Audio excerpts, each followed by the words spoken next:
Hello everyone, and welcome to your first installment of EQ for You. I'm Coach Mike, and over the next several weeks I'll be sharing various strategies that will help you be more in control of your life. Sound like a plan? Good, let's get started by looking at one of the most misunderstood words in the world of education. I'm talking about the word smart.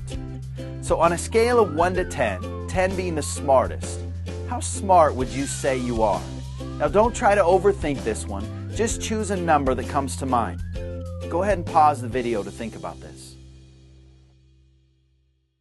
Regardless of the score you chose, my goal today is to help you change your lens or the way you think about what it means to be smart. Before I do so, I'd like you to reflect on what smart means to you. Now, one way to do this is to think about people in your life that you would say are smart and then identify what it is that makes them smart. Go ahead and pause the video and think about this. So based on the responses I've received from hundreds of other students your age, I'm going to assume that a lot of your answers included things like grades and test scores. In other words, if someone has straight A's in school, they must be really smart. Well, sadly, this is the limited definition of smart that most of us have adopted. Therefore, if your grades are below average or your test scores are less than desirable, you might identify with being less smart, or in some cases, you might see yourself as stupid. Now, let me introduce you to the Smart Van. I've chosen a van because regardless of whether or not you've obtained your driver's license, I'm pretty sure you all aspire to drive a van someday, right? Okay, maybe that's just me. Well, this Smart Van, or Ferrari if you choose, is a metaphor for your life. Notice that your vehicle is equipped with 2 sets of wheels, both of which are critical to your success in life. So let's start with the back wheels, which represent what I call your school smarts. You see, your school smarts is the accumulation of knowledge that you've gained throughout the years of your schooling. So when you're given a test, you rely heavily on this knowledge base in order to perform. Furthermore, each of us has a unique IQ that further contributes to our ability to use this knowledge. Your school smarts are often measured with things that we referred to earlier, like grades and test scores. Have you ever ridden a unicycle? Can you imagine if the unicycle, not the Smart Van, was the metaphor for our lives?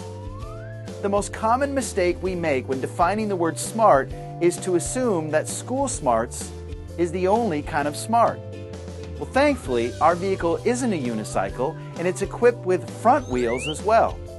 Let's call these our self-smarts. Now, unlike school smarts, this has very little to do with content knowledge and everything to do with the way you choose to drive your life. While the back wheels provide a foundation, the front wheels are where the steering takes place. It's your steering skills that ultimately determine the quality of your life. So what does it mean to be self-smart? Well, there are 2 important skills that all of you can practice, which make you more self-smart. They're called self-awareness and self-management.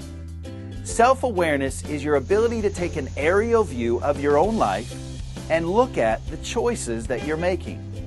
Without awareness, it's easy to fall back on our habits and operate on autopilot or cruise control, which means to do the same thing over and over again. Now, with our good habits, this is okay. However, if we operate on cruise control with our bad habits, then nothing will change. The tricky part about habits is that if we aren't aware of them, they'll continue to run on autopilot. Therefore, the key to changing habits is self-awareness. Let me give you an example of a habit that you didn't even know you had. Go ahead and cross your arms like you normally would. Now put your hands to your side.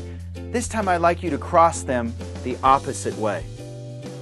I'm guessing that it was a rather awkward feeling when you crossed your arms the other way. Now why is this? Because you're so used to crossing your arms the same way that it was out of your awareness. When I brought it to your awareness and asked you to change the habit, you realized that it was somewhat difficult. Self-management is the second skill that will help you to improve your self-smarts. Keep in mind that without self-awareness, self-management isn't possible. Think of the steering wheel in your Smart Van. You are the one who is responsible for steering. Therefore, self-management is your ability to steer yourself toward success. Now, I could simply tell you to make better choices, which would maybe improve your steering, but I know from experience that it's not that easy. You see, the choices we make are directly influenced by the way we think and by the way we feel. Therefore, we must learn to manage both of these.